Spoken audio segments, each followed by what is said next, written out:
El día de hoy vamos a abordar este tema de la unidad número 3, que es la parte de las dietas modificadas en macronutrientes. Anteriormente ya vimos las dietas de progresión hospitalaria y ahora vamos a ver este tipo de dietas que principalmente son utilizadas en el control metabólico en enfermedades crónicas. Cuando hablamos de dietas modificadas en macronutrientes, vamos a abarcar las dietas que son modificadas en proteínas, que van a tener o una menor cantidad de proteínas que una dieta normal o mayor cantidad que una dieta normal.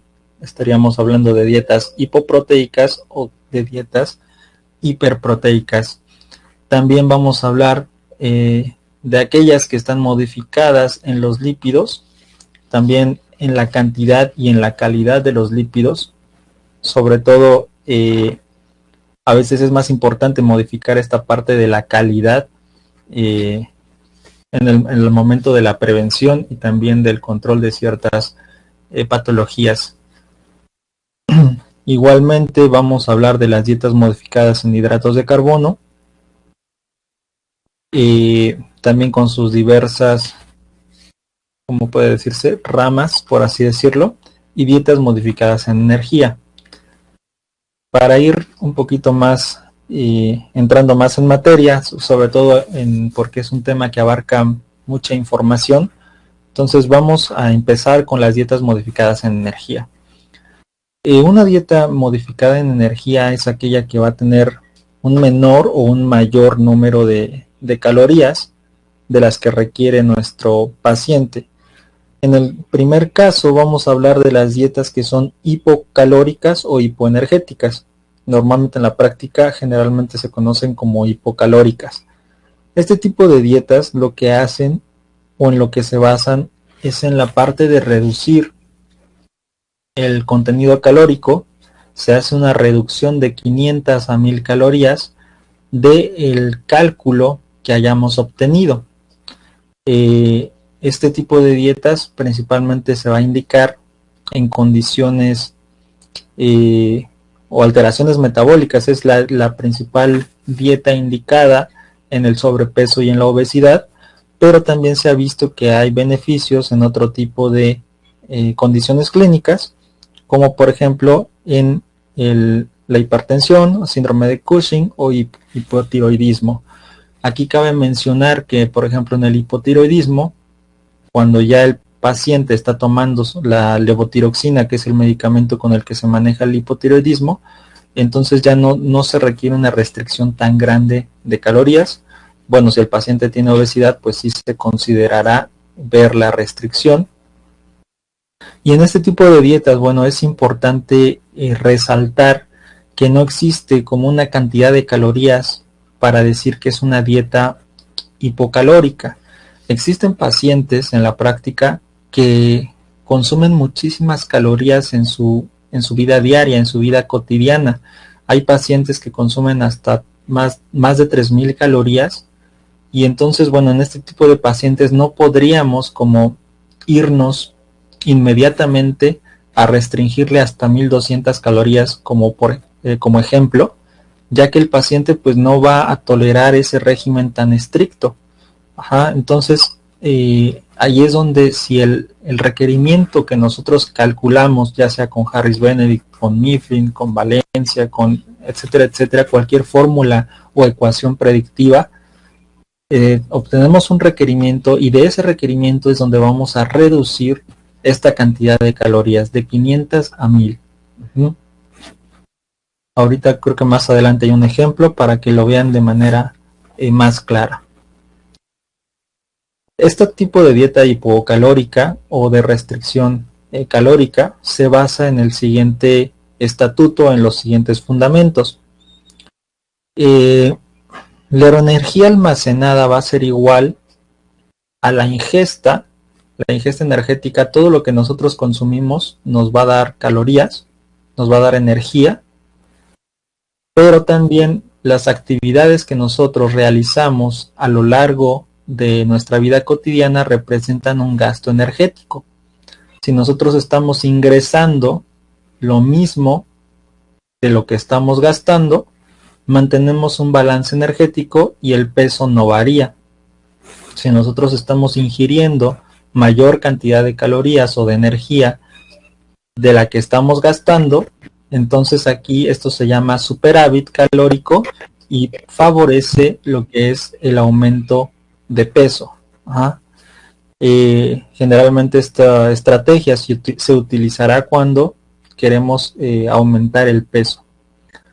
Por otro lado, cuando nosotros tenemos una ingesta menor al gasto, entonces ahora sí vamos a favorecer un déficit calórico. Este déficit calórico es el que va a promover o favorecer la pérdida de peso. Para todo ello, pues tenemos que irnos a la parte del cálculo en dietoterapia. Recordarán ustedes en sus materias de cálculo, o si no han visto la materia de cálculo, bueno, tienen que saber que existen ecuaciones de estimación energética donde a través de ingresar una fórmula, el peso, la talla, la edad y otros parámetros, podemos obtener la estimación energética de un individuo. Ajá. Tenemos aquí este ejemplo donde, por ejemplo, tomamos la fórmula de Mifflin. A esta fórmula de Mifflin nos va a dar el gasto energético basal, al que le vamos a sumar el efecto termogénico del alimento, también el gasto por actividad física, y nos va a dar esta cifra que es el gasto energético total. Este gasto energético total es al que se le van a restar 500, generalmente son 500 calorías, para lograr lograr este déficit calórico, y donde ya estaríamos hablando de una dieta también modificada en energía. Ajá. Si este paciente requiere 2000 calorías, pero nada más le vamos a dar 1500, vamos a hacer que su ingesta sea menor que su gasto, favorecer el déficit calórico y por lo tanto disminuir el peso. Es importante resaltar que a veces el peso no es nuestro objetivo principal. Nuestro objetivo principal como nutriólogos es instaurar hábitos de alimentación saludables. Entonces, nuestro primer objetivo es instaurar hábitos. Es decir, que el paciente tenga horarios de comida definidos, que el paciente seleccione los mejores alimentos disponibles, que realice actividad física y bueno, lo que de ahí se desglose. Pero como objetivo secundario, pues existe esta pérdida de peso. Esta pérdida de peso que nosotros queremos favorecer, es importante buscar que sea a costa de masa grasa. Ajá, es que sea a costa de tejido graso.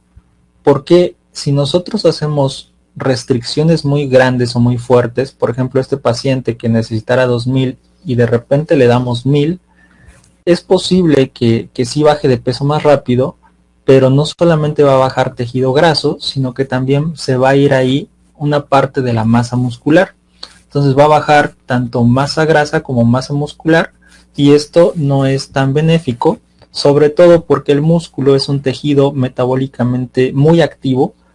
De hecho, el gasto energético basal está muy relacionado con la cantidad de masa muscular.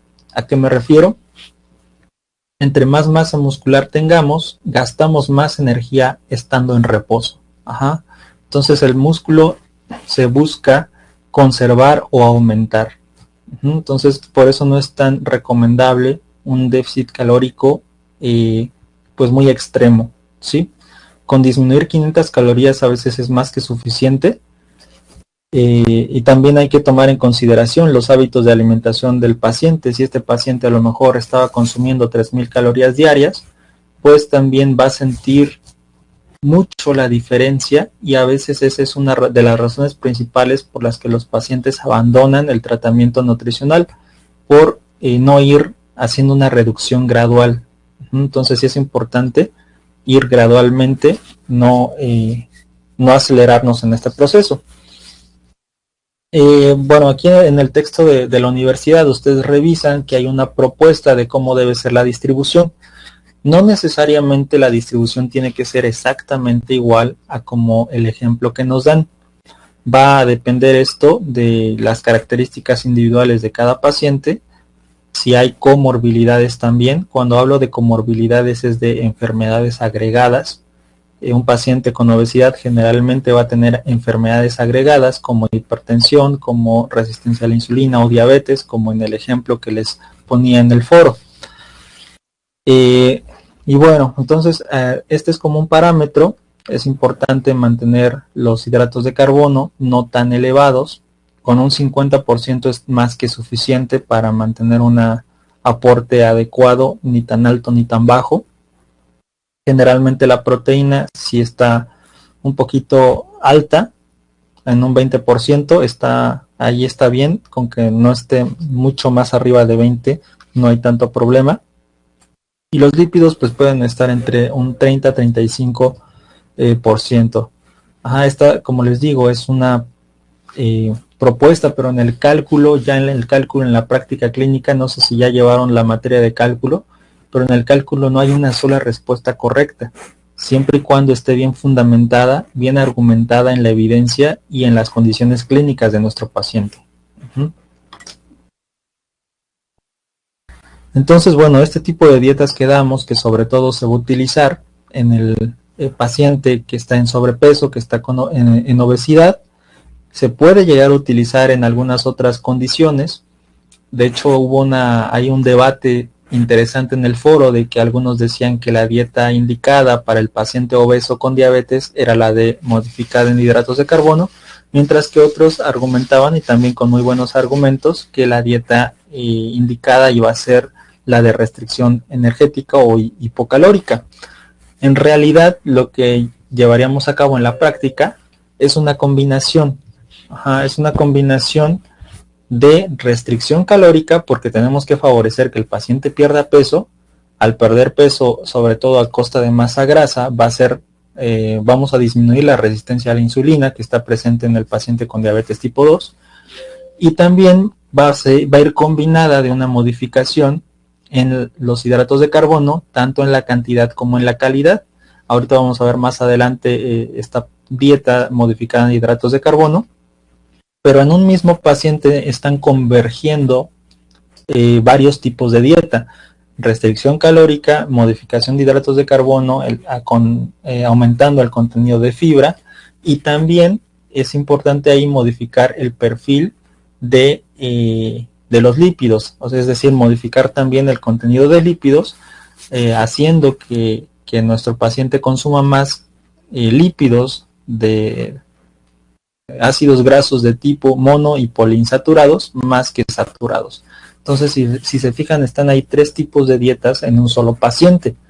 Esta parte de la dietoterapia es lo que ustedes van a ir ya conociendo un poco más en la práctica, que no existe una dieta para un paciente, sino que se arma un plan de alimentación con diferentes recomendaciones de dietoterapia para las condiciones de nuestro paciente. Como les digo, en este paciente ejemplo de obesidad y diabetes. Bueno, esta dieta hipoenergética, para lograrlo, pues necesita un menor aporte de grasa. Se van a preferir lácteos descremados o light, básicamente son lo mismo. Evitar también los quesos grasos, como entre más gratina un queso significa que tiene más grasa, como el Gouda, el mozzarella, gratinan muy fácil, tienen muchísima grasa, y entonces esos hay que evitarlos. Se van a evitar cortes de carne ricos en grasa. En muchos de estos cortes la grasa es visible. Esta grasa visible se tiene que retirar. Generalmente es de color blanquecino amarillento la grasa de este tipo de cortes. También hay algunos cortes de carne que son más grasosos que otros. Por ejemplo, también las vísceras son muy grasosas y se tienen que evitar. El pollo también debe ser sin piel, para evitar este aporte excesivo de grasa, que a fin de cuentas la grasa nos va a dar mayor cantidad de calorías. Si ustedes recuerdan, 1 gramo de grasa nos va a dar 9 calorías, mientras que, por ejemplo, 1 gramo de proteína nos da 4 calorías y 1 gramo de hidratos de carbono nos da también 4 calorías. Hay que evitar también el aporte de hidratos de carbono simples, sobre todo aquí nos referimos a estas harinas sin fibra, bebidas azucaradas, dulces, esos hay que evitarlos. Ajá. Se prefieren estos carbohidratos complejos que son altos en contenido de fibra, como son los cereales integrales, como son las verduras, incluso las mismas leguminosas en cantidad calculada pudieran incluirse. Ajá. Hay que evitar también bebidas alcohólicas, productos industrializados. Generalmente todos los productos industrializados, ya sean papitas, productos de bollería, pastelería, tienen un elevado aporte calórico, entonces no entran en la dieta hipocalórica. Nos dice Irma que si prácticamente serían carnes magras, sí, de preferencia en este tipo de dietas va a ser lo que se sugiere, la carne magra, precisamente para evitar el aporte de grasa. Y sobre todo este tipo de grasa, que en el caso de la grasa de origen animal es grasa saturada, y la grasa saturada en exceso puede elevar el colesterol de tipo LDL, que es el que tiene mayor riesgo aterogénico. Cuando hablamos de riesgo aterogénico es este riesgo de pegarse o adherirse a la pared arterial y posteriormente ir formando esta placa de ateroma. En este tipo de dietas, bueno, la estrategia que se va a utilizar es elegir alimentos que sean de gran volumen, pero que aporten pocas calorías. Aquí está precisamente cuáles son esos alimentos. Las verduras, si ustedes recuerdan el Sistema Mexicano de Alimentos Equivalentes, las porciones de verduras son muy grandes. Por ejemplo, la lechuga, una porción de lechuga son 3 tazas y nos aporta básicamente 25 calorías, lo que son muy poco.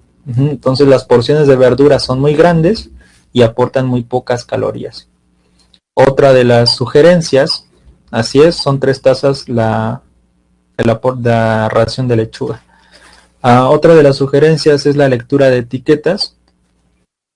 Bueno, no sé por qué la corrección, según yo dije 3 tazas, pero no sé, a lo mejor me equivoqué. Bueno, la lectura de etiquetas es importante, otra estrategia que debe considerarse. De inicio, no es tan recomendable que el paciente consuma alimentos industrializados. Sin embargo, últimamente han salido varios productos al mercado que son bastante reducidos en cuanto a calorías y pudieran llegar a ser una buena opción para nuestros pacientes. Ejemplo, por ejemplo, esta leche de almendras tiene muchísimas menos calorías que la leche normal. O por ejemplo también existen algunos productos como tipo tortillas que también están saliendo con un aporte calórico menor al de una tortilla de máquina.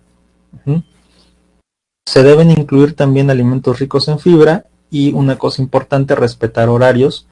Hay algunas estrategias aquí para lograr la saciedad. Generalmente la proteína va a brindar mayor saciedad al paciente, entonces se debe dar un aporte adecuado de proteína. Sí, claro. Aquí Irma nos dice que muchas veces los alimentos light aportan más calorías que los normales. Esto es porque en la normatividad, cuando nosotros hablamos de productos light, no estamos hablando de un producto sin calorías, estamos hablando de un producto que tiene un porcentaje de calorías menor que el original. A eso nos referimos cuando hablamos de productos light. Entonces, si por ejemplo tenemos, no sé, se me ocurre algo que no existe, pero bueno, unas mantecadas son el producto original. Si de repente sacaran unas mantecadas light, simplemente lo que harían sería disminuir el aporte, pero no sería un producto bajo en calorías, sino que simplemente sería un producto que tiene menor cantidad de calorías que el original. Entonces es importante no caer en esas trampas de los llamados productos light. Lo que sí les digo es que hay algunos productos donde sí sean, bueno, ahorita está muy en boga esto, ¿no?, del mundo fit, y han sacado muchos productos, unos que sí tienen un aporte bajo en calorías y otros que solamente dicen que lo tienen, pero en realidad cuando uno revisa los ingredientes, revisa las etiquetas, resulta que no lo tienen. Ahí su labor como nutriólogos es precisamente revisar, darnos a la tarea de revisar estos productos y elegir aquellos que pudieran ser útiles y aquellos que no. Como les digo, la primera opción y la mejor siempre va a ser irnos a la parte de lo natural, ¿no? ¿Para qué buscar en el supermercado verduras congeladas si nosotros aquí en México tenemos gran disponibilidad de verduras frescas?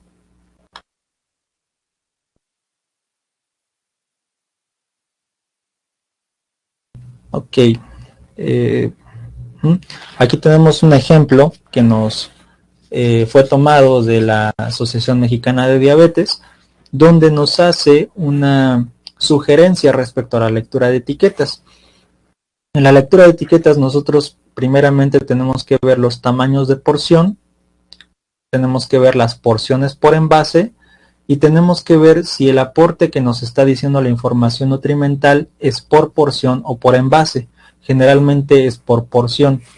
Es decir, que si nosotros tenemos aquí un producto que diga que tiene 100 calorías por porción, pero resulta que son 2 porciones por empaque, en ese empaque nos estamos consumiendo 200 calorías. Entonces es importante que nosotros revisemos esa lectura de etiquetas y también eduquemos a los pacientes a que aprendan a leer etiquetas para evitar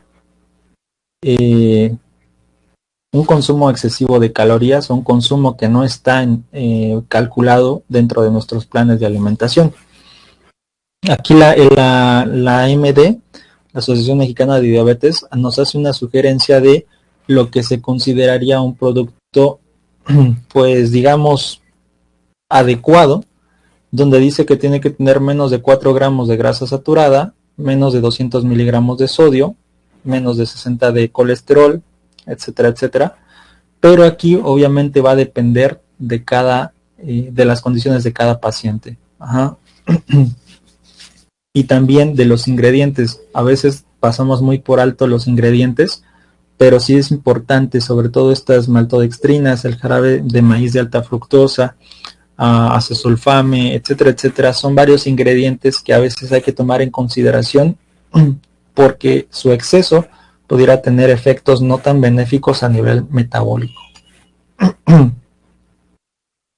Ok, pasando a la dieta hipercalórica o hiperenergética, les digo, en la práctica se maneja más como hipercalórica. Esta dieta va a estar indicada en situaciones donde hay mucho desgaste energético y generalmente también no solamente va a ser hipercalórica, sino que va a ser una dieta hipercalórica, hiperproteica.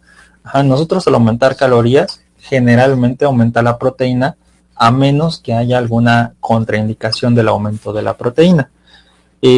Aquí el texto de la universidad nos maneja que son dietas que tienen más de 40 calorías por kilogramo.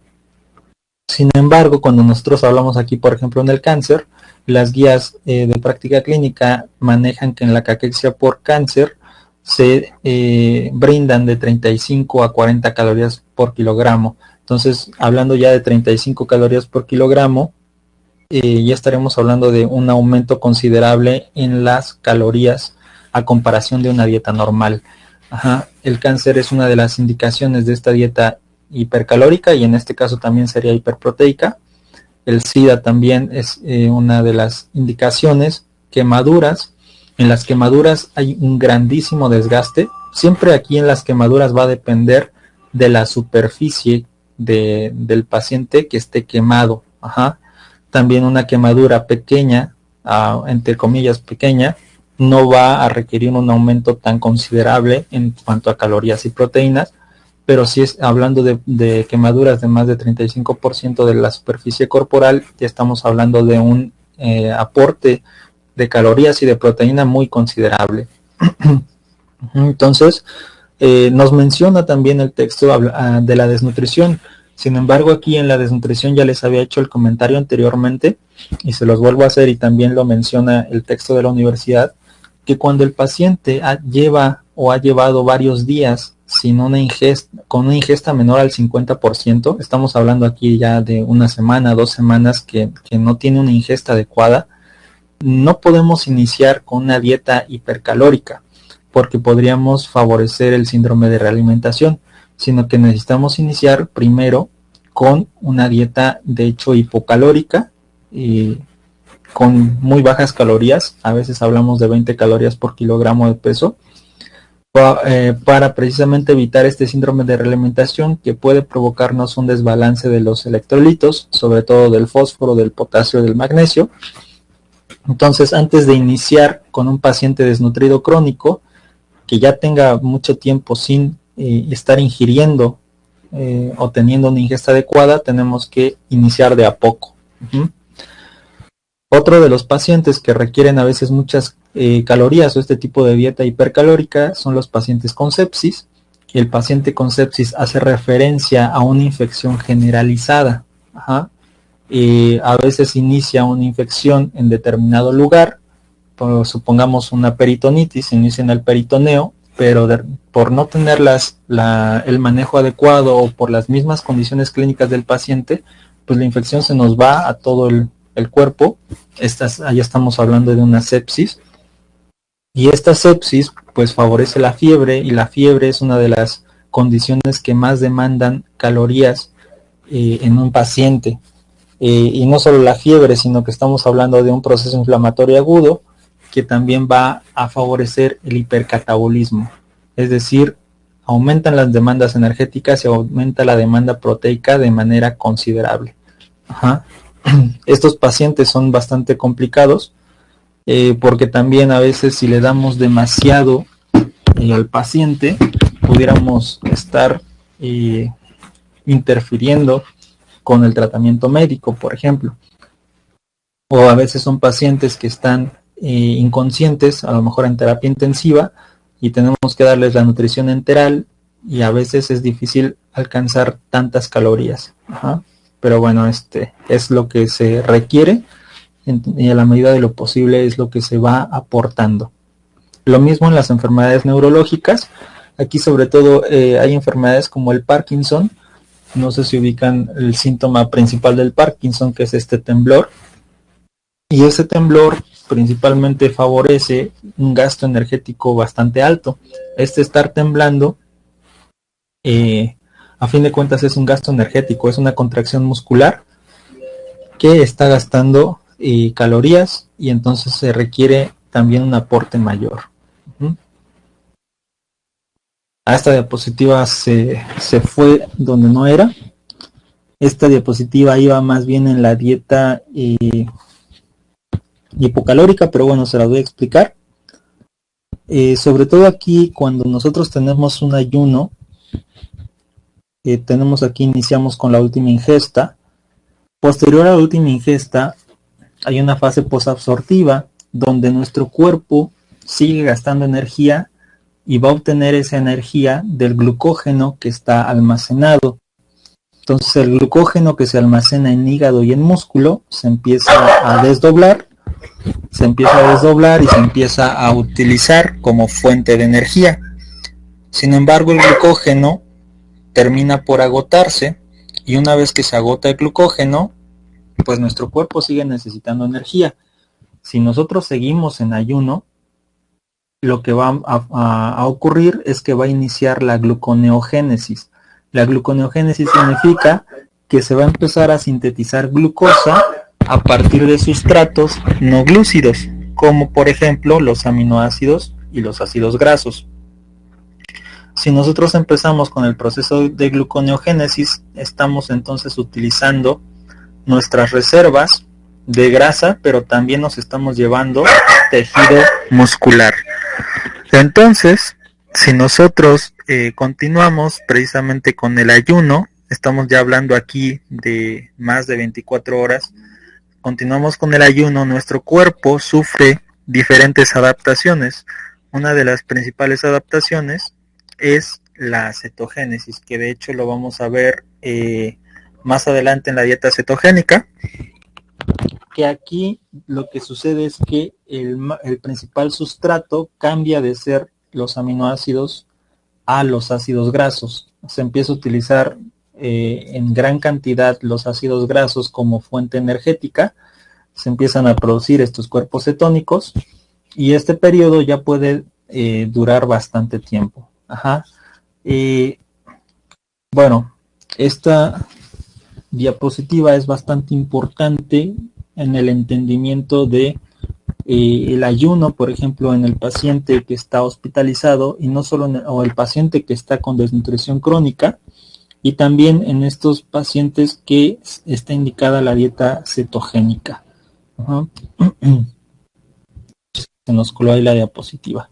Bueno, los alimentos a considerar en la dieta hipercalórica van a ser, pues todos están, se pueden incluir, a menos que exista alguna comorbilidad o una contraindicación. Ajá, entonces la mayoría se va a poder incluir, pero por ejemplo en un paciente a lo mejor que tenga cáncer y principios de mucositis, pues no le vamos a dar tantas grasas porque no va a ser benéfico para él, sino contraproducente.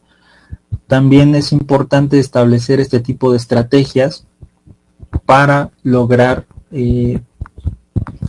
lograr completar el requerimiento calórico. Hay que fraccionar las comidas, se pueden proponer de 5 a 6 tiempos para alcanzar las calorías. También se aumenta la densidad calórica del platillo, incluyendo algunos alimentos, algunos ingredientes como por ejemplo mantequilla, por ejemplo el queso, el aceite de oliva, crema de cacahuate, aguacate. Todos estos aumentan la densidad calórica. ¿A qué me refiero con aumentar la densidad calórica? Bueno, supongamos que tenemos un platillo, como por ejemplo aquí tenía una ensalada. Si nosotros tenemos la pura ensalada, pues es un alimento no tan que no da tanto aporte energético, de hecho da muy poco aporte energético, pero si de repente le agregamos aceite de oliva, le agregamos aguacate, le agregamos a lo mejor algún aderezo, entonces aumenta considerablemente el aporte calórico sin aumentar demasiado el volumen. Entonces a eso nos referimos cuando hablamos de aumentar la densidad energética de los alimentos. Otros ingredientes que pueden sernos de utilidad para lograr aumentar esta densidad energética son los frutos secos, las oleaginosas, la leche en polvo, que por ejemplo se puede utilizar para estas cremas como la crema de elote, crema de calabaza, crema de poblano, etcétera, etcétera.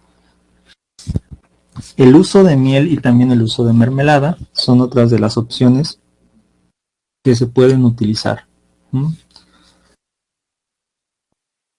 Es importante considerar que, por ejemplo, las indicaciones, o sea, donde está indicada la dieta hipercalórica, por ejemplo, en el paciente con SIDA, en el paciente gran quemado, en el paciente con sepsis, no siempre va a estar consciente y no siempre va a tener tanto apetito. Son condiciones donde a veces se les va el apetito, donde es muy difícil hacer que coman, y es ahí donde nos ayuda mucho a aumentar esta densidad energética de los alimentos, y donde también se pueden utilizar estrategias como el uso de suplementos orales, que vendrían siendo estas dietas poliméricas que vimos la clase pasada, pero por vía oral. Son bastante útiles. Pasando a la dieta modificada en hidratos de carbono, este tipo de dieta sobre todo se basa en bajar el porcentaje de hidratos de carbono y cambiar sobre todo la calidad. Más allá de la cantidad, a veces la calidad es muchísimo más importante, y aquí nos referimos a un incremento en la fibra dietética, nos referimos también a un aumento en los carbohidratos complejos, y sobre todo más allá de los carbohidratos complejos vamos a ver que vamos a seleccionar aquellos alimentos con una carga glucémica menor. Ahorita vemos un poco más de ese concepto, que es bastante útil en la práctica. Y este tipo de dietas está indicada principalmente en enfermedades metabólicas.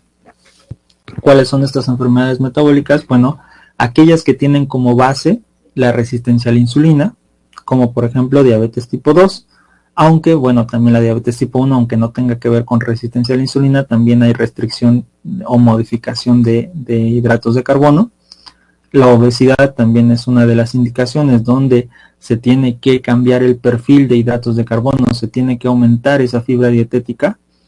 El síndrome metabólico, no sé si todos lo ubiquen, cuando hablamos de síndrome metabólico estamos hablando de una condición clínica que involucra varias alteraciones metabólicas. Si ustedes revisan los criterios diagnósticos para el síndrome metabólico, nos basamos en el ATP3, y en este ATP3 lo que hace referencia es principalmente a la circunferencia o perímetro abdominal, hace referencia también a el aumento del colesterol LDL, al aumento de los triglicéridos, también hace referencia a la presencia de resistencia a la insulina. Entonces, aquellos pacientes que cumplen 3 criterios estarían entrando dentro del síndrome metabólico. Y por último, también la hipertrigliceridemia es otra de las condiciones donde está indicada esta modificación de hidratos de carbono. Sobre todo, recordemos también un poco de bioquímica. Vemos o sabemos nosotros que si ingerimos una alta cantidad de hidratos de carbono, sobre todo de hidratos de carbono simples, pues en realidad esta energía no la estamos gastando, la vamos a almacenar en la primera reserva, que es el glucógeno, pero las reservas de glucógeno no son tan grandes. Entonces, si se llenan las reservas de glucógeno y todavía existe energía por almacenar, se va a guardar en forma de triglicéridos dentro de los adipocitos. Entonces el aumento, por eso es que el aumento en el consumo de azúcares simples, de harinas simples, provoca también un aumento de los triglicéridos. Y por eso esta dieta modificada en hidratos de carbono puede también ser favorable en ese perfil. Recordemos que también los triglicéridos deben estar menores de 150. Cuando hablamos de unos triglicéridos mayores de 150 en sangre, estamos hablando de hipertrigliceridemia.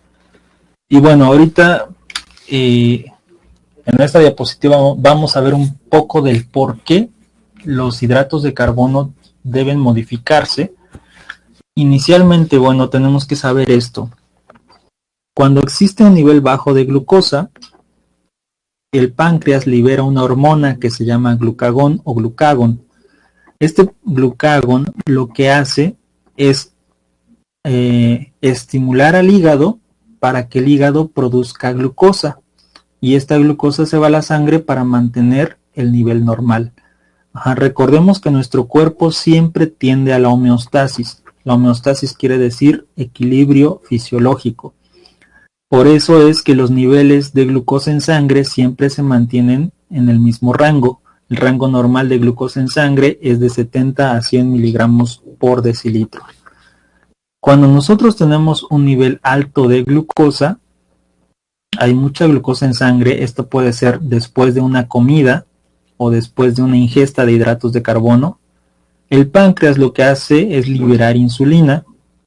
La insulina lo que va a hacer es favorecer la captación de glucosa por parte de las células, es decir, la glucosa que estaba en el torrente sanguíneo se va al interior de las células y por lo tanto baja el nivel de glucosa en sangre. Esto es la homeostasis de la glucosa en un paciente sano. En un paciente con diabetes las cosas cambian. Recordemos que en el paciente con diabetes o no hay insulina o la insulina no cumple su función de la manera normal. Entonces nosotros nos vamos a enfocar en el segundo precepto, que es la diabetes tipo 2. En la diabetes tipo 2 existe una condición llamada resistencia a la insulina. ¿Qué quiere decir esto? Que sí existe insulina, pero que la insulina no puede actuar de manera correcta. Entonces, lo que hace el páncreas para compensar eso es producir más insulina, y ahí tenemos una hiperinsulinemia. A la larga, el páncreas se cansa de estar produciendo más y más y más, estar trabajando de más, y entonces empiezan a morir las células beta, que son las células que producen la insulina. Cuando ya se murieron el 50% de las células beta que producían la insulina, es cuando se diagnostica la diabetes. Pero si ustedes se fijaron, hubo mucho tiempo atrás con resistencia a la insulina y hasta que ya se murieron las células beta es cuando se presenta o diagnostica la diabetes. Entonces, el motivo por el que se modifica el aporte de hidratos de carbono es precisamente para evitar exceso de glucosa en la sangre. Imagínense el siguiente panorama. La mayoría de los mexicanos heredamos esta condición de resistencia a la insulina. Si nosotros tenemos familiares con diabetes, ya sea papás, ya sea abuelos, ya sea tíos, es probable que nosotros tengamos o hayamos heredado algo de la resistencia a la insulina, pero nosotros no nos damos cuenta. Entonces nosotros estamos consumiendo grandes cantidades de hidratos de carbono que están haciendo trabajar al páncreas de más. Si nosotros consumiéramos una dieta modificada en hidratos de carbono, el páncreas estaría trabajando más tranquilo, por lo que a lo mejor no estaríamos forzándolo y estaríamos retrasando o evitando que se presente la muerte de las células beta y por lo tanto la diabetes. Estos son varios conceptos que yo espero que ya hayan visto en sus clases de fisiología para tener un mejor entendimiento del porqué de las cosas. Muchas veces en sus reflexiones les he escrito acerca de esto de los fundamentos o del porqué. Si ustedes me están diciendo que hay que modificar los hidratos de carbono, es importante saber por qué. Ya que esto es precisamente el pensamiento crítico que les va a ayudar a adaptar sus tratamientos de la mejor manera. Aquí vemos una gráfica donde precisamente maneja esto de la sensibilidad a la insulina. Primero que nada tenemos la glicemia hasta abajo. Cuando hablamos de glicemia es el valor de glucosa en sangre. Entonces ahí tenemos la glicemia. Esta glicemia siempre está en una persona normal de 70 a 100. Cuando no está una persona normal, también hay insulina. Se produce la insulina de manera normal en el primer cuadrito. Cuando empieza a haber intolerancia a la glucosa, que es esta resistencia a la insulina que está presente, por ejemplo, en el síndrome metabólico, para mantener esta glucosa normal, se tiene que producir muchísima más insulina. Esto es lo que les digo, que el páncreas trabaja de más. Durante mucho tiempo el páncreas trabaja de más. Esto puede ser años, pueden ser incluso 10 años con resistencia a la insulina que el páncreas está trabajando de más. Hasta que llega un punto donde el páncreas, les digo, se muere el 50% de las células que producen insulina, que son las células beta. Y entonces ahora sí empieza a disminuir la producción de insulina. Y al disminuir la producción de insulina, empieza a aumentar la glucosa en sangre. Ya empieza a estar en cifras mayores a 100. Empiezan a estar en 100, 150, hasta 200, 300. Y es cuando se diagnostica la diabetes. Entonces, bueno, es importante también resaltar o recordar, no sé si ustedes ya lo han visto en otras clases, pero lo deben de saber. Para el diagnóstico de diabetes hay 3 criterios que nos propone la ADA. El primero es glucosa en ayuno mayor a 126 y tiene que hacerse 2 pruebas para confirmarlo. O también puede ser glucosa en ayuno mayor a 126 más los síntomas clásicos de la diabetes, que son la poliuria, la polidipsia, la polifagia. Entonces, esto es cómo funciona o el por qué nosotros tenemos que modificar estos hidratos de carbono. Para evitar, primero, cuando hay resistencia, evitar que el páncreas trabaje de más. Y cuando ya hay diabetes, pues también para evitar una sobrecarga de hidratos de carbono, porque ya sabemos que va a haber menos insulina cada vez y va a ser más difícil metabolizarlos. Yo sé que esto es bastante información, entonces si hay dudas, váyanlas escribiendo y lo checamos. Otra de las características de esta dieta modificada en hidratos de carbono es que les decía que el 95% de esta dieta son carbohidratos complejos, mientras que solo un 5% son carbohidratos simples. De igual manera se favorece principalmente el aporte de grasas mono y poliinsaturadas y se disminuye el aporte de grasas saturadas, por lo que les decía que aumentan el LDL. En este tipo también de dieta es importante resaltar esta parte de la carga glucémica. Nosotros tenemos que seleccionar los alimentos con baja carga glucémica. ¿Y qué es la carga glucémica o cuáles son los alimentos con baja carga glucémica? Bueno, los alimentos de baja carga son los que tienen una carga de 10 o menor a 10. Generalmente las verduras van a entrar en este parámetro de 10 o menor a 10. Una carga glucémica media va a estar entre 11 y 19 y una carga glicémica alta va a estar 20 o mayor a 20. Los que están generalmente en las cargas altas son los cereales, pero de harinas refinadas, como por ejemplo la sopa de pasta, incluso del pan blanco o el arroz, van a estar acá en esta carga glucémica elevada. Ustedes pueden buscar en diferentes fuentes alimentos y su carga glicémica, como por ejemplo aquí tenemos esta tabla, donde vemos estos alimentos de carga glicémica baja, como por ejemplo la manzana, que tiene una carga de 7. Aquí dice que una barra de cereal, pero sobre todo aquí chequen el aporte y el tamaño de porción. Sobre todo la carga glucémica se basa mucho en ese tamaño de porción. El melón, lentejas también pueden llegar a manejar una carga glicémica baja siempre y cuando la cantidad esté medida. Mientras tanto el arroz blanco nos está dando una carga superior, pero lo que les digo, siempre va a depender mucho de la cantidad. Esta carga glucémica está muy ligada al índice glucémico, que es otro concepto que también es importante que manejen. Y también existen tablas de índice glucémico, donde los alimentos con alto índice glucémico son los que se absorben más rápidamente y los de bajo índice glucémico son los que se absorben más lentamente. Siempre se prefieren los de bajo o moderado índice glucémico, que se absorben de manera lenta, para evitar precisamente estos picos glicémicos, que es que llega una gran cantidad de hidratos de carbono o de glucosa a la sangre muy rápido.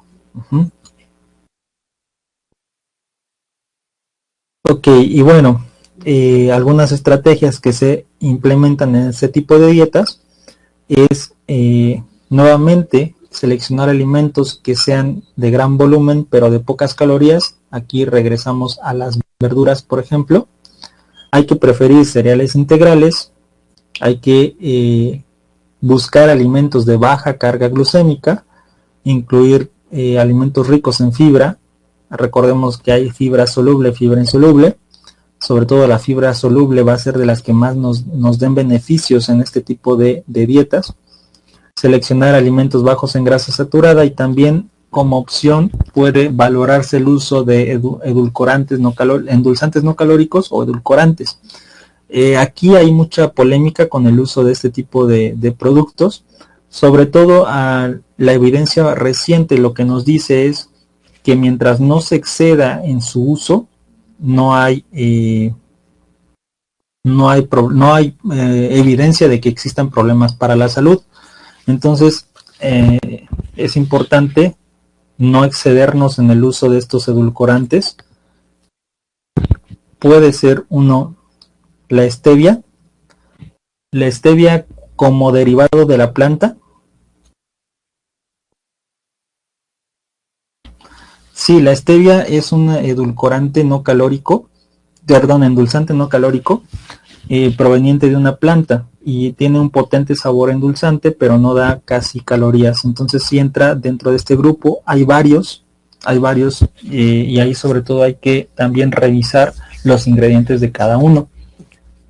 Ahorita está uno de los de moda, que es bueno, es el monk fruit, es una buena opción, pero también Splenda, Canderel son otras opciones. Lo malo de estos productos es que a veces dejan un sabor amargo en la boca, que es el resabio, y que a veces los pacientes lo rechazan por eso. Pero entonces ahí hay que buscar alternativas, opciones, e incluso el paciente se puede adaptar poco a poco, va adaptando su paladar y ya no va requiriendo este sabor dulce, ¿no? Entonces los podemos utilizar incluso como de transición, en lo que el paciente se va adaptando un poco a esta a estos nuevos sabores. Porque en realidad el paladar se adapta demasiado fácil, pero sí es cuestión de darle tiempo. Continuamos. Bueno, perdón que vaya tan rápido, pero es que son muchas dietas. Pero entonces cualquier duda de todas maneras las voy respondiendo. Vamos a pasar con la dieta modificada en residuo. Cuando hablamos nosotros del residuo, principalmente nos referimos a la fibra,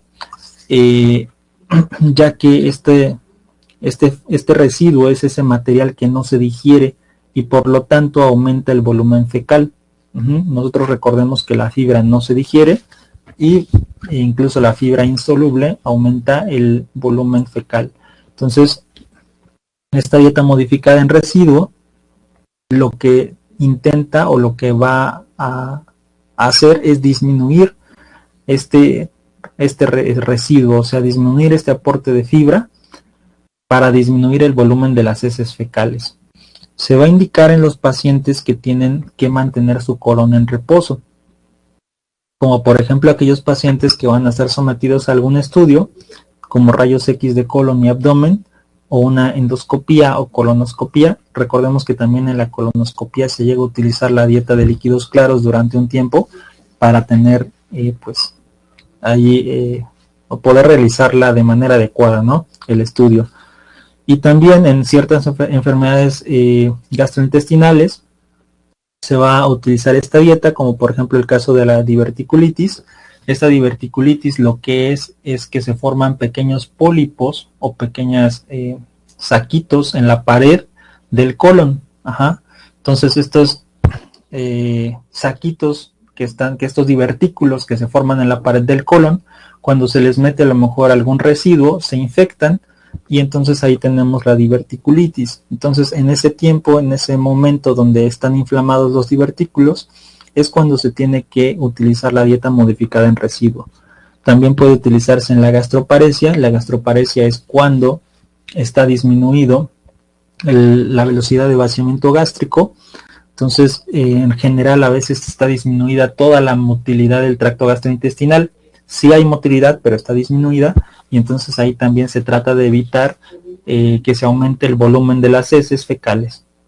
La enfermedad de Crohn, que es una enfermedad sobre todo de tipo inflamatoria intestinal, es una enfermedad que es es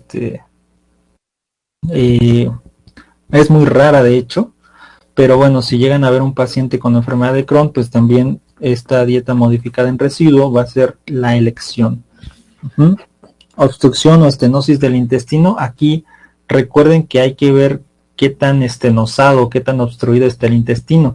Si está muy obstruido o muy estenosado o totalmente obstruido, incluso a veces se suspende la vía oral o se prefieren líquidos claros, porque luego hay un relajo ahí y puede incluso causar alguna infección o una peritonitis.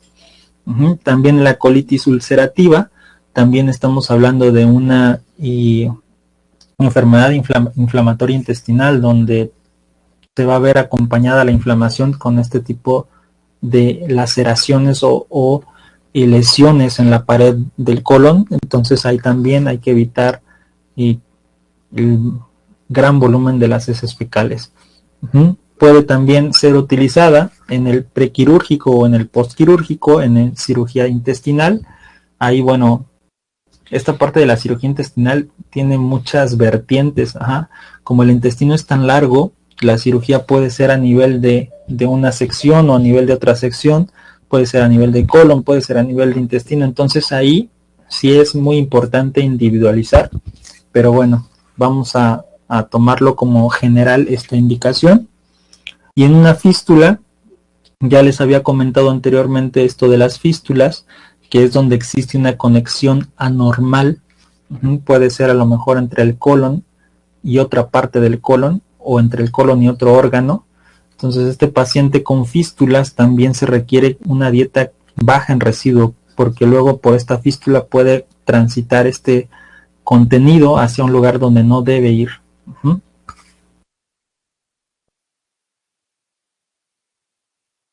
Irma nos dice que si podría ser recomendada pre y postparto. Pudiera ser, sobre todo pues para al momento del parto pues es un gran esfuerzo y se relajan varios esfínteres, entonces a veces pues las mamás pues sí se hacen del baño, ¿no? Durante el parto, entonces sí pudiera utilizarse en esa circunstancia. Normalmente no se hace, pero sí pudiera ser una opción. Además también, si ya está programado el parto, se cumple con esta parte de que no van a ser por mucho tiempo, ¿verdad? Sobre todo antes, ¿no? Después no hay tanto problema, después del parto ya se empieza a recuperar bastante rápido, la verdad, la mujer. Pero antes del parto sí pudiera ser una opción, precisamente para evitar esto de cuando se relajan los esfínteres, ¿no? Que evitar esa cuestión. Ok. Aparte, bueno, esta dieta modificada en residuo se va a... ya, que después del parto existe estreñimiento. Sí, pero bueno, después del parto lo que se busca es retomar la peristalsis. Entonces, si nosotros damos esta dieta baja en residuo, baja en fibra, va a ser más difícil recuperar la peristalsis. Entonces, más bien tenemos que, bueno, se inicia con esta parte de los líquidos, vemos tolerancia y tratar de empezar con la fibra, con la dieta blanda y luego la fibra, precisamente para evitar el estreñimiento. Tiene que ver con la anestesia y principalmente ahí lo que más favorece la peristalsis es la caminata. Entonces el paciente empieza a caminar, no sé, de hecho es una de las indicaciones más dadas, camine y entonces el paciente ya camine y ya puede hacer del baño, ya se puede ir a su casa. Ok, continuamos con esta parte de la dieta modificada en residuo. Les decía que también es una dieta fraccionada, son comidas frecuentes pero poco copiosas. Nos referimos a que el volumen de la comida es menor, son pequeñas comidas. Se van a restringir alimentos como granos integrales, la mayoría de frutas, vegetales y también las oleaginosas que son ricas en fibra. Y también va a ser una dieta, debido a estas restricciones, una dieta pobre en calorías e incompleta en nutrientes. Por lo tanto, nuevamente no podemos utilizarla durante mucho tiempo, no más de 48 horas. Vamos a utilizar esta dieta modificada en residuo. A menos que, bueno, en el paciente fistulizado, pues la fístula tarda a veces muchísimo en sanar. Entonces ahí sí se tiene que prolongar el uso de la dieta baja en residuo, pero se complementa con o se puede complementar con el soporte nutricional, ya sea por vía de nutrición parenteral periférica, se le pueden suministrar aminoácidos al paciente o también glucosa. Ok, continuamos con otra de las dietas que nos menciona la unidad, que es la dieta Bratti o BRAT. Esta dieta Bratti se llama de esta manera, ya lo leyeron, porque solamente incluye estos alimentos. Incluye banana, bueno, es por las siglas en inglés, banana, rice, apple y toast. Entonces incluye estos alimentos. La Y después se agregó por la parte del yogurt, pero es una dieta que pues no es completa nutricionalmente. Se usa solamente en la diarrea aguda. Cuando el paciente, bueno, tenemos un paciente con diarrea aguda que está bastante fuera de control, entonces se utiliza esta dieta Bratti, parecida a la dieta astringente, pero no igual. Y como leyeron también en su unidad, esta dieta se empezó a utilizar en los pacientes con SIDA, precisamente con episodios de diarrea aguda. En esta parte es también importante mencionar que el uso de glutamina pudiera ser una opción también en el tratamiento de la diarrea, sobre todo el Glutapac R. Es un producto que tiene glutamina y aparte tiene Lactobacillus reuteri. Entonces es un buen producto que pudiera ayudarnos en esta parte de la diarrea.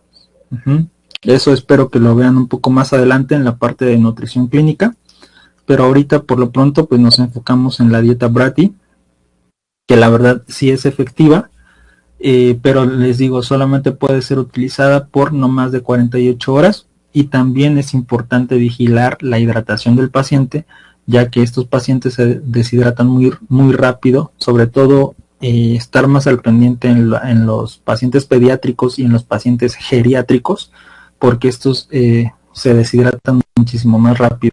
Entonces hay que estar reponiendo también los líquidos y electrolitos perdidos con suero.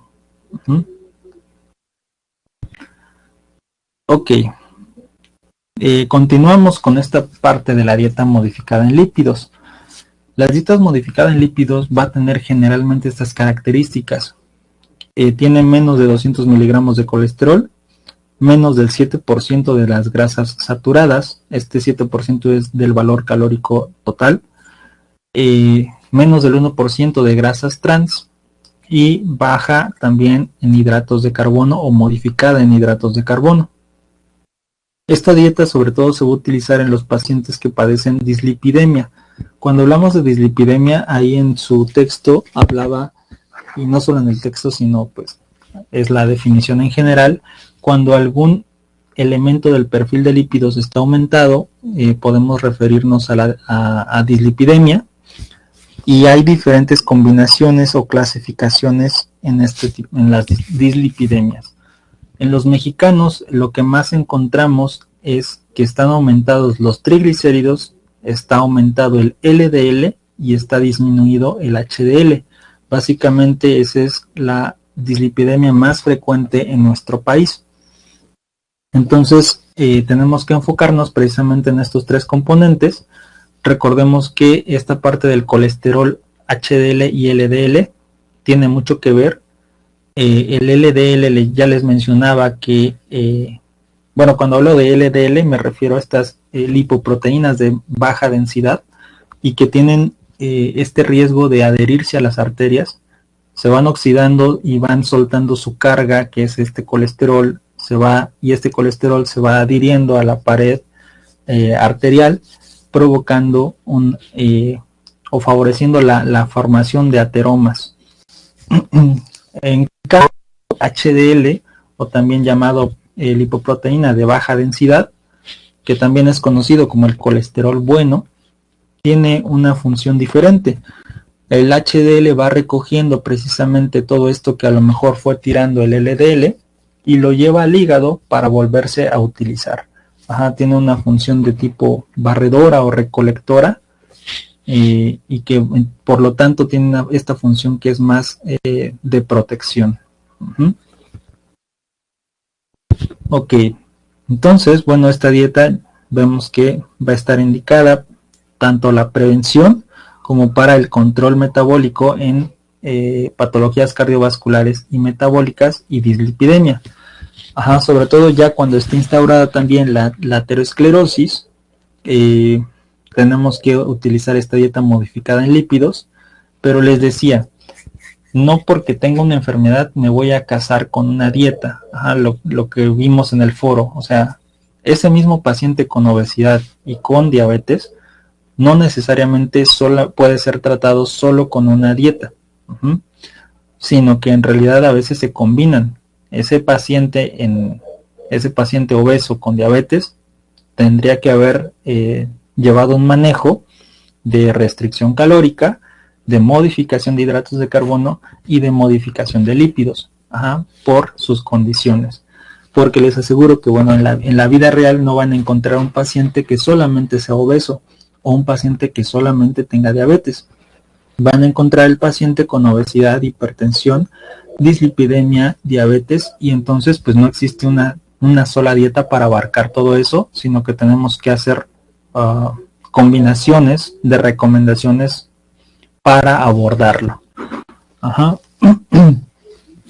Ok. Aquí también es importante esta dieta modificada en lípidos en hipotiroidismo, sobre todo en este tipo de enfermedades se alteran se altera el perfil de lípidos. También en la enfermedad renal crónica se altera el perfil de lípidos por los mismos procesos fisiopatológicos de estas enfermedades. Ok, Nos hablan aquí, ok, nos dice esta Irma que ya, bueno, tiene esta situación de la obesidad, pero que no tiene problemas de presión, ni triglicéridos, ni diabetes. Y en esta cuestión tiene mucho que ver diversos factores. Uno de los factores que más tiene que ver es la parte de la genética. Otro de los factores que también tiene que ver es cuál es la causa de la obesidad. Ajá. A veces existen ciertos síndromes, ciertos medicamentos, ciertas condiciones que nos provocan obesidad. Y la otra también que tiene mucho que ver es el porcentaje de masa grasa o de tejido graso. En los últimos 15 años ha surgido un concepto que ya no está nuevo, que es este paciente con normopeso y metabólicamente obeso. ¿A qué se refiere? Hace referencia a un paciente que está en un peso entre comillas normal o índice de masa corporal normal, o a lo mucho con sobrepeso, pero que es el paciente que ya tiene hipertrigliceridemia, que tiene hiperuricemia, que tiene indicios de hipertensión. Y entonces, bueno, se empezaron a preguntar por qué.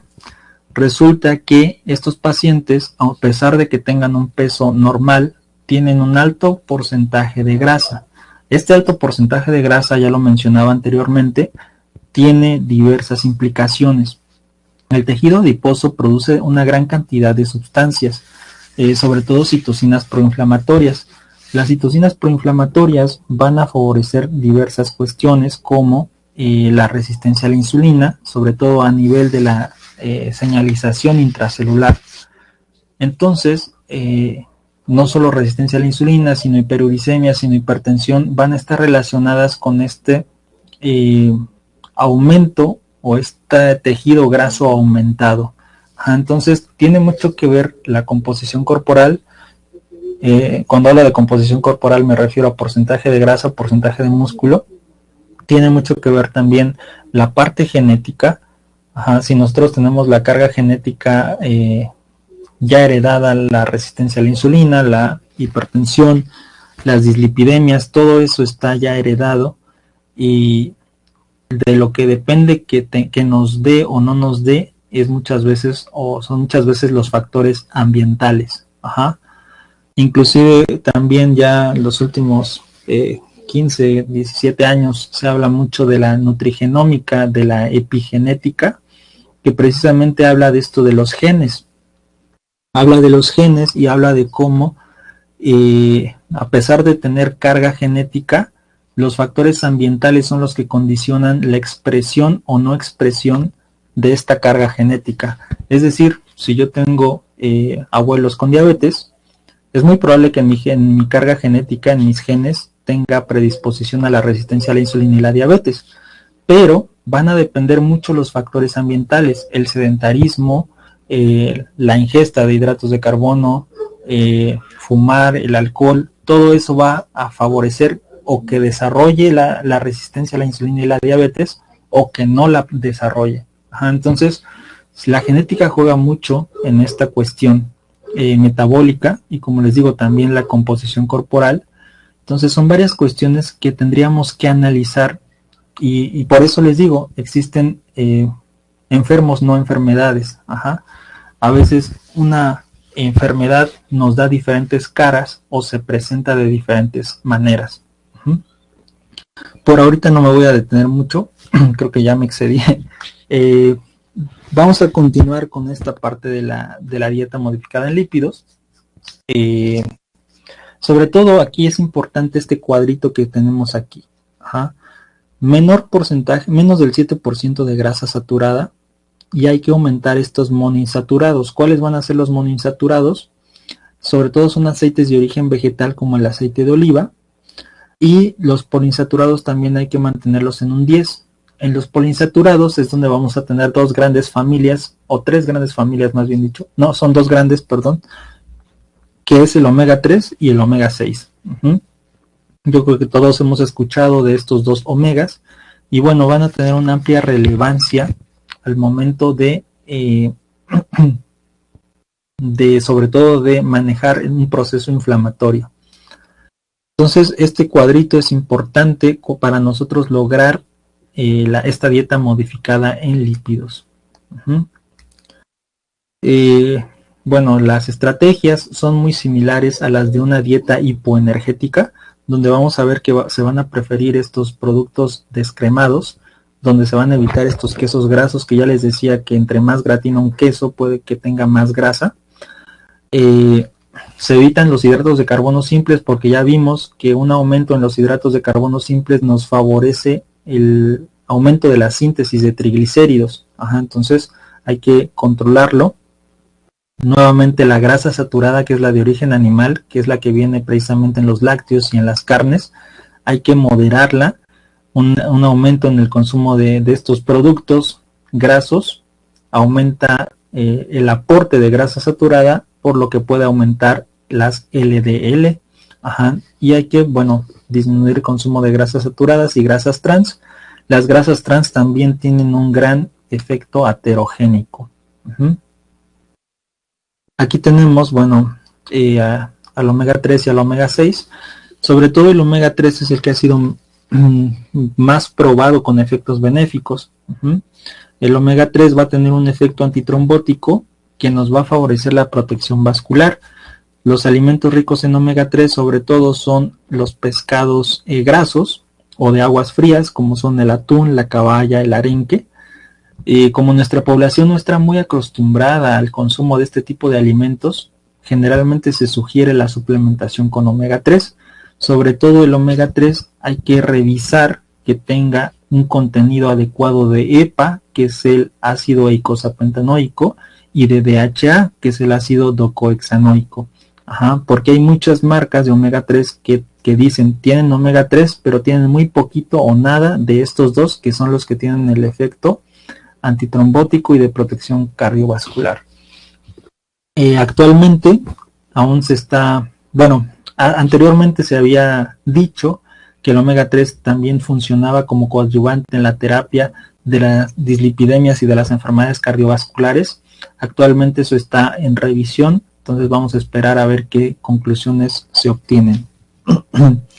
Respecto al omega 3 y al omega 6 en un paciente hospitalizado, se debe favorecer el consumo de omega 3 porque tiene un efecto de modulación de la inflamación, mientras que el omega 6 favorece la inflamación y la inflamación no nos conviene.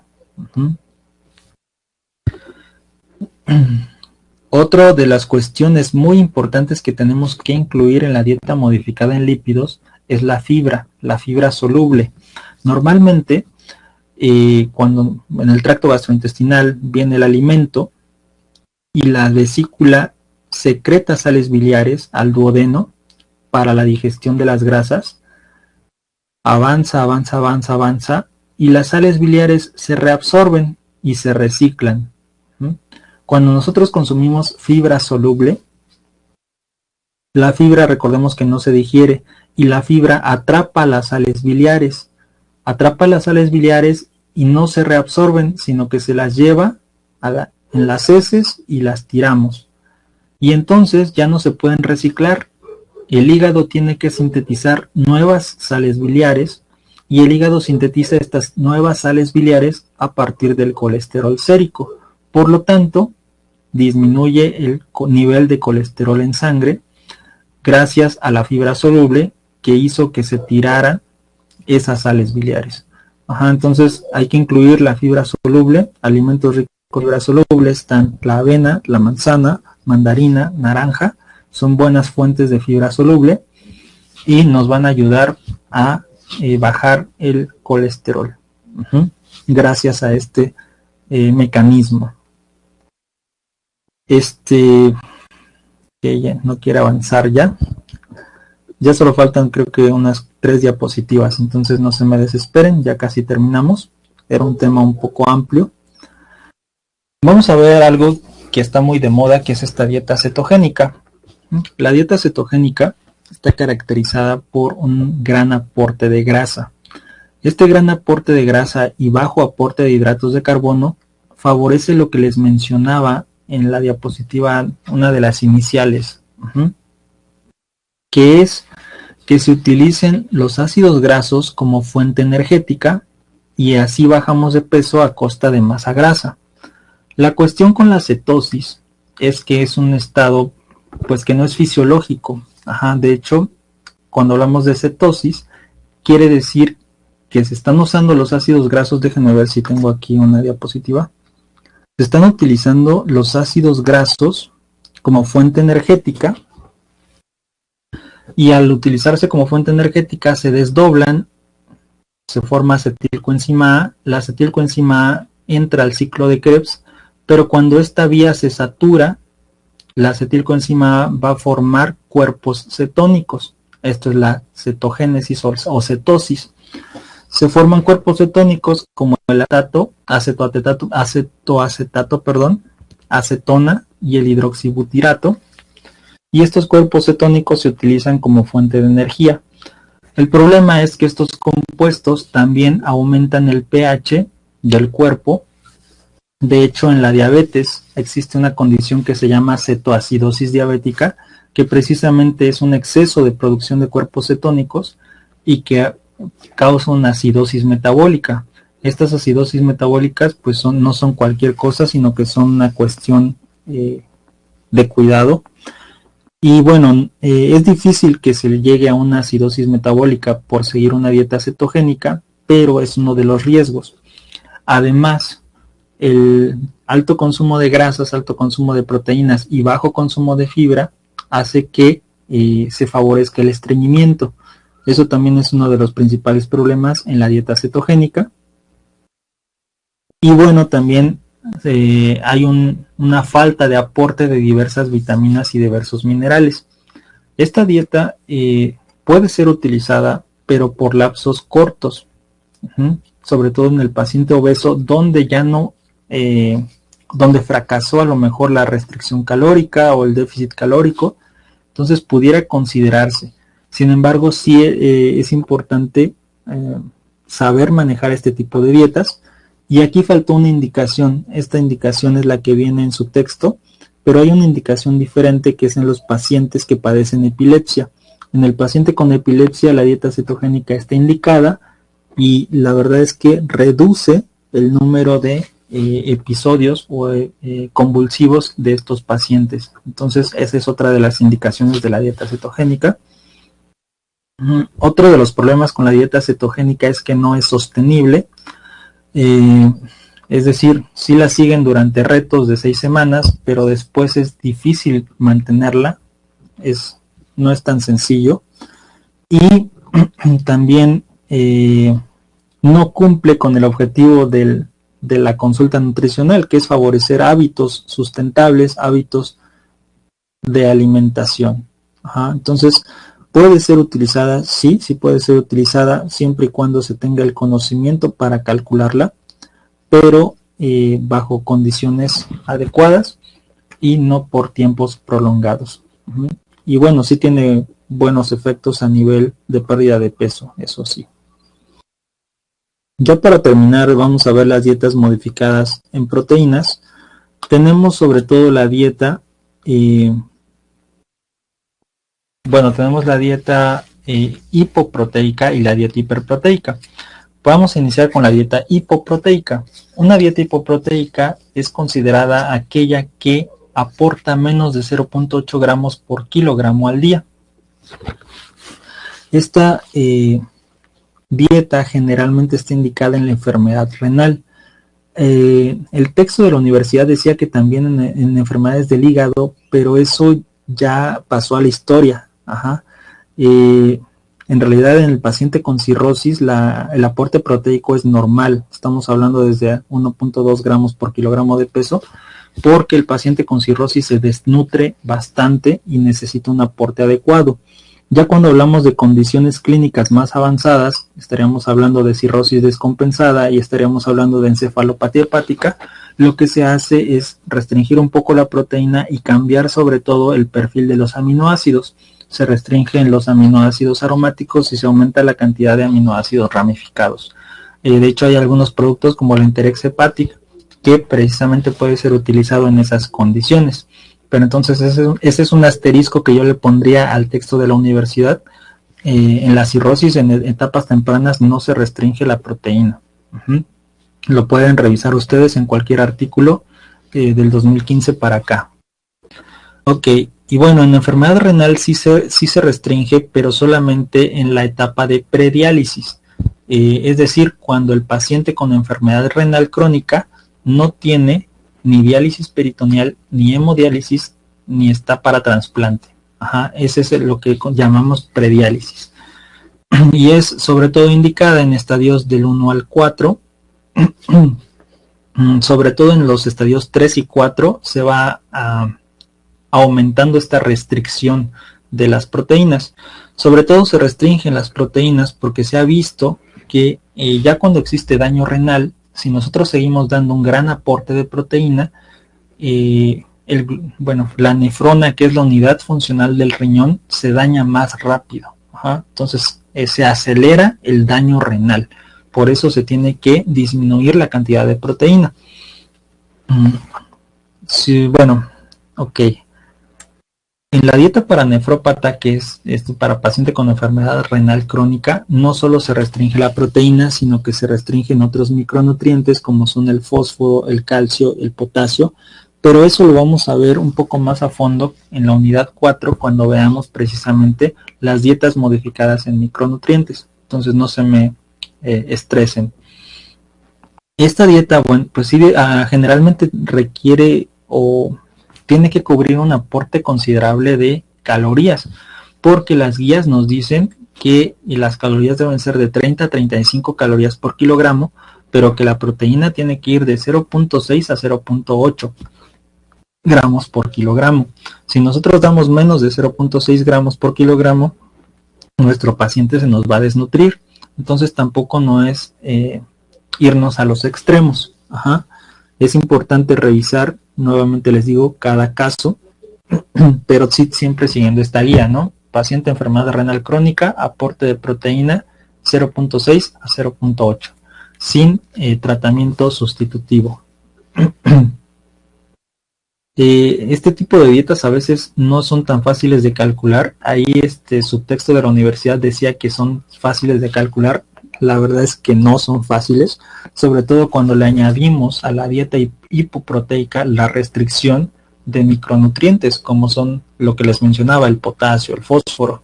Entonces, sí son dietas que son muy restrictivas, que tienen que ir bien calculadas, pero que pueden tener un beneficio adecuado para el paciente.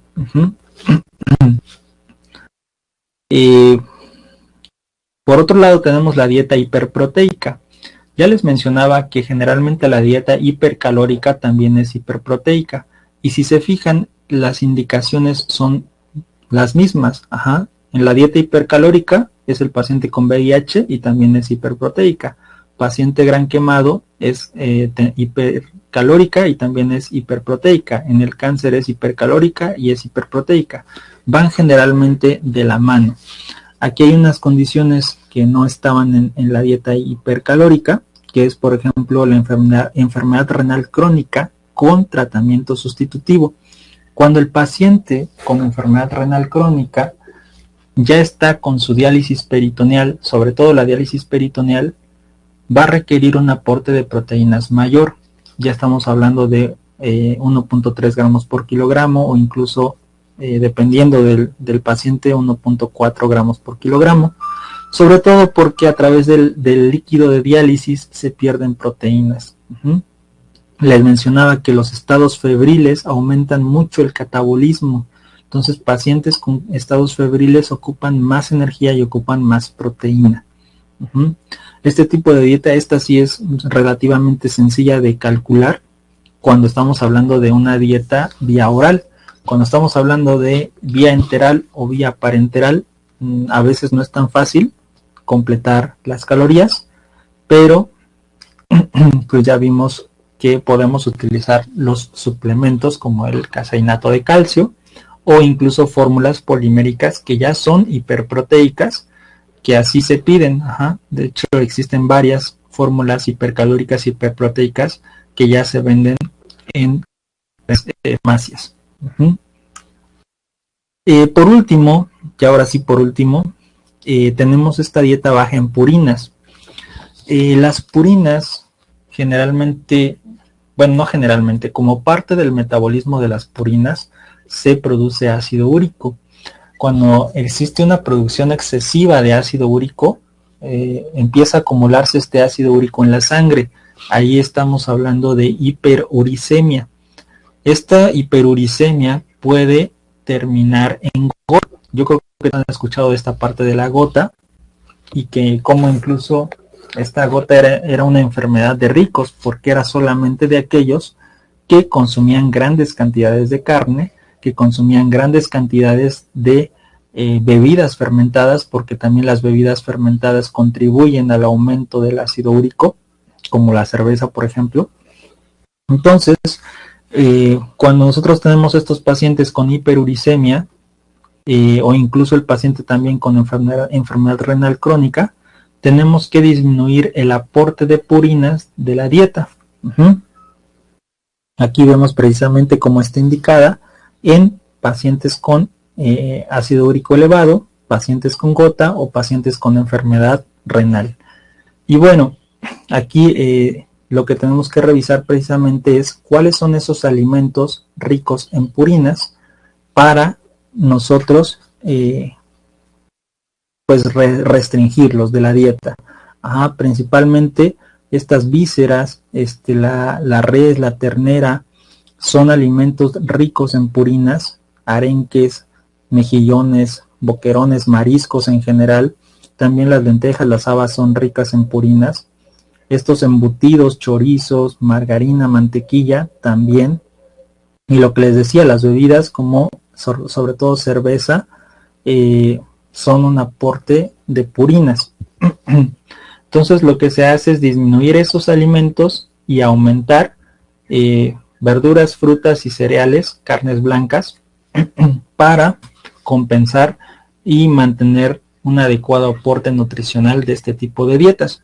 Una cuestión que no menciona el texto, pero que también se ha visto recientemente, es que el aporte de jarabe de maíz de alta fructosa también favorece el aumento de las purinas, del ácido úrico. Aún no se tiene bien esclarecido cómo o por qué, pero es un hecho. Y este jarabe de maíz de alta fructosa viene sobre todo en bebidas como los refrescos, pero no solo ahí, sino que en muchísimos otros productos. Entonces es una cuestión que hay que tener en consideración cuando nosotros vayamos a diseñar un plan de alimentación precisamente bajo en purinas. El uso de lácteos puede ser también una opción como una buena fuente de proteína y que no nos va a aumentar el aporte de purinas en la dieta. Entonces, bueno, esto sería todo respecto a la unidad número 3.